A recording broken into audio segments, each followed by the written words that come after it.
migrants noirs africains aux États-Unis et au Canada. Je fais cette vidéo pour vous tous, spécialement dans un but constructif et de conscience. Les Haïtiens sont une communauté qui soutient beaucoup notre plateforme SheFaster chaque jour. On va parler avec les Haïtiens d'abord. Je sais que vous êtes des gens qui ont une bonne compréhension, vous allez me comprendre. Hier, un ami m'a envoyé 2 vidéos. Dans une, j'ai vu un homme, je peux dire un Haïtien si je ne me trompe pas, avec une sorte de bracelet électronique au pied qui tombe au sol en pleurant. Et une autre vidéo montre des Haïtiens qui font une sorte de cascade ou un challenge en faisant montrer leurs propres frères haïtiens qu'ils détiennent un passeport américain. Un petit rappel pour ceux qui ne sont pas aux États-Unis et qui ne savent pas ce qui se passe actuellement aux États-Unis. Au moment où je parle, il y a une opération d'immigration contre les immigrants sur le sol américain. Alors, ce n'est pas seulement les Haïtiens, mais tous ceux qui sont en situation irrégulière.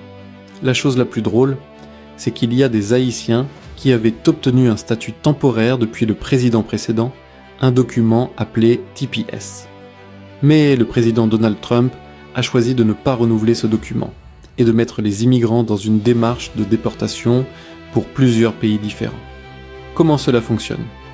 Si vous avez un statut expiré et que vous étiez entré légalement aux États-Unis dans certains cas, il ne pourra pas forcément vous déporter directement, mais lors du rendez-vous d'immigration, les agents peuvent mettre un bracelet électronique pour vous surveiller et vous limiter à une distance de parcours précise sur le territoire pendant la procédure.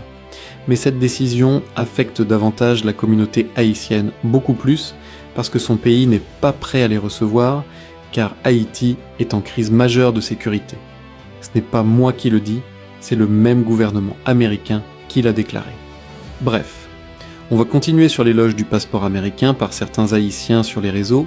Je ne sais pas exactement ce qu'ils disent comme propos, mais cette réaction dans cette situation est très grave. Et ils font la vidéo en créole haïtien. Cela veut dire que c'est pour manifester leur contentement et de fierté sur leurs propres frères et sœurs haïtiens, qui est dans une situation critique et humiliante, comme exemple ce monsieur qui pleure à cause d'une indignation. Les Haïtiens, laissez-moi vous dire une chose que je vous disais déjà. Les étrangers ne vous aimeront jamais, même si vous avez un passeport étranger, car ils savent que vous n'êtes pas l'un des leurs. Et même si vous êtes né sur une terre étrangère, votre couleur de peau va vous faire comprendre la souffrance. Comme par exemple le joueur italien Balotelli. Surtout Haïti, dans Histoire qui a aidé à libérer l'Équateur et le Venezuela.